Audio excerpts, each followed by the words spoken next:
Jasné.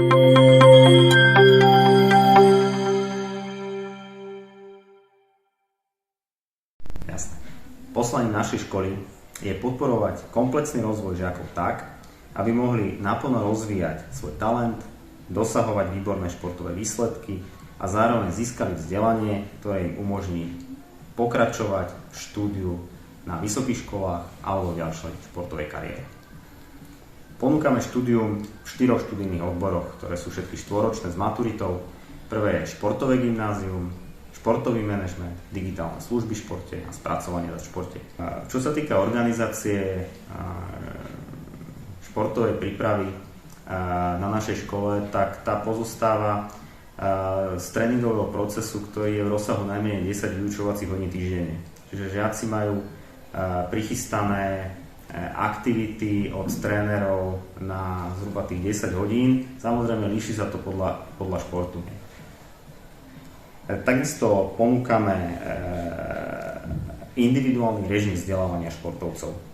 To je pre športovcov, ktorí sú časovo zaneprázdnenejší, čiže majú tréningové procesy mimo školy, respektíve v zahraničí. Takže tí ambicioznejší samozrejme môžu ísť študovať a aj spravidla veľká časť žiakov, absolventov športového gymnázia a športového manažmentu ide študovať na vysoké školy. Sú to zväčša študijné odbory, ktoré sú zamerané na rozvoj telesnej kultúry a športu, čiže buď sú to fakulty telesnej výchovy a športu, alebo sú to rôzne humanitné smery typu trénerstvo, fyzioterapia a podobne. Čiže my žiakov príjmame nie podľa typu športu, ale podľa toho, aký študijný odbor majú záujem. Avšak športovú prípravu, ktorú zabezpečujeme v rámci štúdia strednej športovej školy, máme viazanú na šport. Preto je pre nás dôležité, aby sme mali kvalitných športovcov v daných športových odvetviach.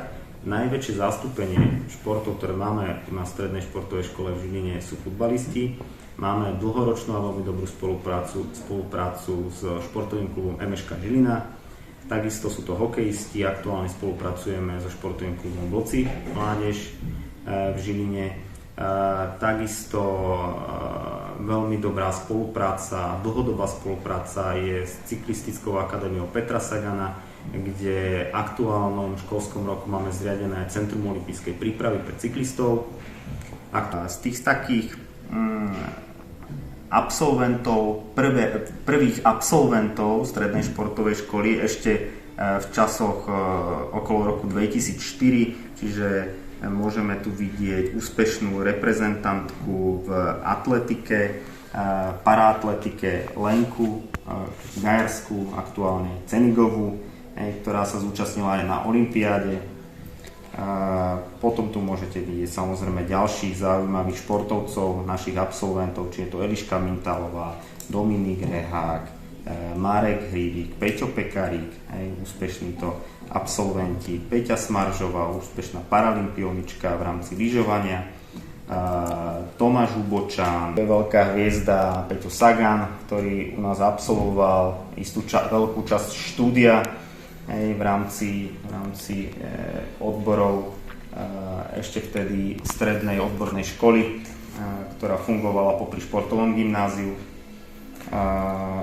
Ďalšie známe tváre, čo sa týka futbalu a cyklistiky a aktuálne veľmi populárny hráč, ktorý prestupoval v rámci MŠK Žilina do cudziny, bránkár Ľubo Belko. Jasné, v aktuálnom období toho polovičky marca až do tej polovičky apríla nám prebieha pomerne logisticky a organizačne náročné prijímacie konanie, kde v rámci prijímacieho konania preverujeme uchádzačov v podstate z každej strany.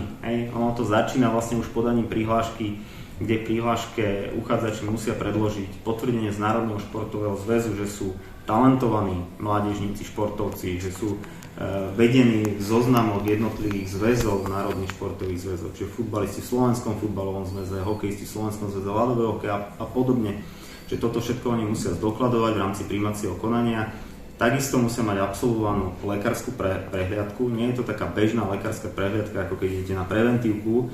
Musíte absolvovať pomerne rozsiahlu lekárskú prehliadku telodýchovného lekára, čiže táto musí byť platná, čiže nesmie byť staršia ako rok, čiže ak máte absolvovanú prehliadku, dajme tomu v minulom roku a aktuálne k tomu podaniu tej prihlášky je platná, tak ju môžete použiť, samozrejme. Čiže to sú tie také zákonné záležitosti, ktoré uchádzač musí splniť, zdravotná spôsobilosť a potvrdenie Národného športového zväzu. Potom už sa líšime s netalentovými školami v zásade v tom, že u nás neprebiehajú klasické vedomostné testy. My sme skôr zameraní na to, že sa pozeráme a posudzujeme hlavne športový výkon a talentovými skúškami meriame úroveň toho športového výkonu daných uchádzačov. Toto meranie máme rozložené do dvoch častí. V jednej sa venujeme tzv. Špeciálnym motorickým testom a v druhej časti všeobecným motorickým testom. V rámci špeciálnych motorických testov testujeme u uchádzačov také špecifické schopnosti v rámci toho svojho daného športu. Čiže futbalista má samozrejme iné špeciálne motorické testy, ako má atlét alebo hokejista. Čiže hokejisti vykonávajú talentové skúšky na ľade, futbalisti na ihrisku, atleti na atletickej dráhe, plavci v bazéne a podobne. V rámci týchto testov sa zameriavame na úroveň vytrvalosti, ohybnosti, obratnosti, sily a podobne v tých konkrétnych špecifických požiadavkách toho daného športu. V rámci druhej testovej sady testujeme uchádzačov v rámci všeobecných pohybových zručností. Tieto testy majú všetci uchádzači rovnaké, či je to cyklista, či je to hádzanár, plavec, hoci. V tomto školskom roku sme sa pozreli vlastne na výkon, čo sa týka vytrvalosti, majú 6-minútový beh, potom je tam ľahset, zhyby, výdrž zhybe pre dievčatá, hĺbka predklonu, hod do diaľky medicínvalom, skok do diaľky z miesta a podobne. V aktuálnom školskom roku môžeme do nasledujúceho školského roku prijať 82 uchádzačov. Nemáme to rozšpecifikované na konkrétne športy, čiže toto vlastne určujeme až samozrejme po tých talentových skúškach, kde sa nám žiaci zoradia podľa tých výkonov, ktorých by sme mohli prijať. Čiže aktuálne ich máme prihlásených okolo 338 prihlášok. V rámci prijímacieho konania takisto ešte posudzujeme študijné výsledky. Toto je tá suma bodov, ktorú si žiak už nesie zo základnej školy. Posudzujeme študijné výsledky v rámci 5 vyučovacích predmetov na základnej škole, to je slovenčina, angličtina, matematika, chémia a biológia. A posudzujeme 8. ročník, druhý polrok a 9. ročník, prvý polrok. A za tieto známky, ktoré získal z týchto predmetov počas štúdia na základnej škole, získava body, ktoré sa mu pripočítavajú vlastne k výsledkom za špeciálne motorické testy a všeobecné motorické testy.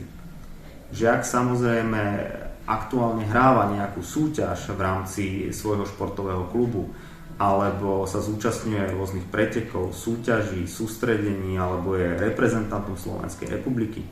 Vtedy môže získať uchádzať extra body v sume nejakých 50 bodov.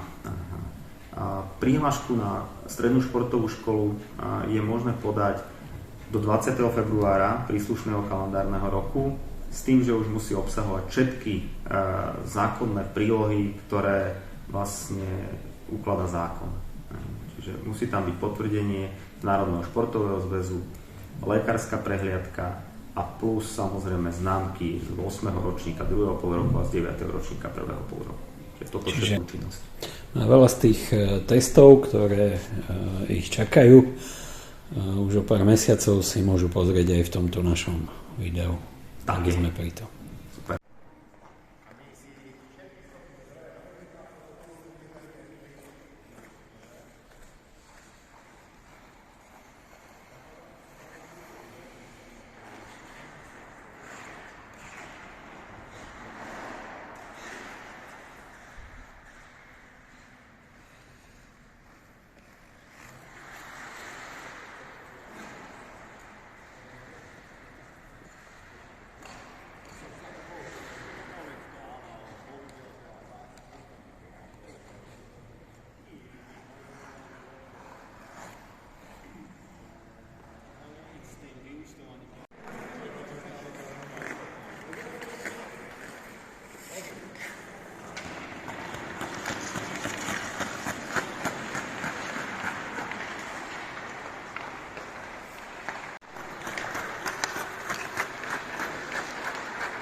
5. Pojď. 6.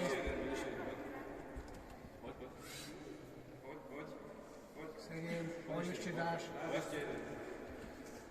A vymeníme tisíc zálce. 8. Pojď 2. Dobre, 8.